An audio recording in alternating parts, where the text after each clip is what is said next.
Je vais avoir maintenant l'occasion de vous présenter Marion Créniou, qui est notre témoin, qui est représentant de notre chambre, donc, qui est pâtissière à Carentoire.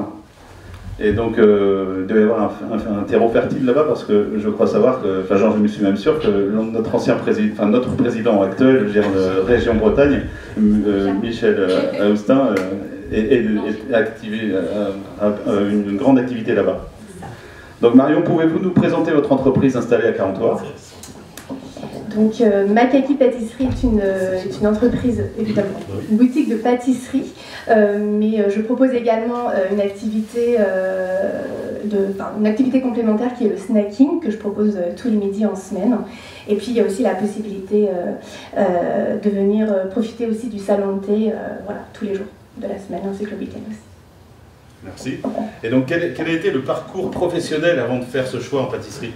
Parce que je crois qu'il est un peu atypique. Un petit peu atypique, effectivement. Je n'ai pas toujours été pâtissière. J'ai été pendant une dizaine d'années surveillante pénitentiaire. Donc gros switchage, effectivement. Voilà. Mais voilà, donc j'ai commencé voilà, à 20 ans sur la coursive et puis au fil des années, bon, je savais que j'aurais pas fait ça toute ma vie. Pour autant, la pâtisserie n'est pas venue, enfin, elle est venue aussi cette passion pour la pâtisserie est venue aussi sur le tard. Et puis c'est plutôt en fait à la naissance de mon premier enfant que j'ai eu envie vraiment de changer professionnellement. Et voilà, et donc j'ai entamé les démarches pour rentrer en pâtisserie.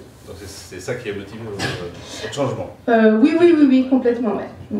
En fait, qui m'a donné l'envie et le courage en fait de franchir le cap de la reconversion, parce que je perdais aussi. Ça a été des gros sacrifices, donc voilà. Bah oui. Et comment organisez-vous votre fonctionnement pour avoir une démarche responsable? Alors aujourd'hui, donc je me suis installée la boutique a ouvert il y a à peine 3 mois, mais quand même, dès le début de l'ouverture, je travaille le plus possible avec des producteurs locaux. Je travaille le moins possible avec... j'ai très peu de déchets. Je recycle tout, j'utilise aussi évidemment le compost. Alors j'ai très peu de déchets parce que j'ai quasiment pas de gaspillage, parce que ça reste un concept anti-gaspi. Donc moi je suis sur de la production uniquement sur commande, ou presque, parce que j'ai quand même de la production au quotidien pour remplir un minimum ma vitrine, mais j'ai très peu de pertes. Donc très peu de gaspillage en déchets, je composte tout, et voilà, et après tout ce qui va être emballage, voilà, en fonction des produits que je reçois, c'est recyclé, mais voilà. C'est très tendance le RSE en ce moment, bravo. J'essaye de faire. C'est très bien. Et avez-vous été accompagné par qui dans votre parcours? Alors j'ai été évidemment accompagnée par la CMA, notamment pour le changement de statut juridique, puisque avant d'être en société, j'étais en micro-entreprise. Voilà, j'ai débuté comme ça parce que j'ai cumulé en fait 2 emplois, donc l'emploi dont j'étais donc salariée, et donc au tout départ, avant d'avoir la boutique, je travaillais uniquement dans mon laboratoire. Donc complètement, pour des raisons, on le sait, voilà, j'ai pas voulu prendre au départ, pas prendre trop de risques. Voilà, donc si j'ai eu un bon accompagnement par la CMA. Après le projet en lui-même, je l'ai fait toute seule, mais voilà, en tout cas. Ouais. Eh ben, bravo. Merci beaucoup. Voilà.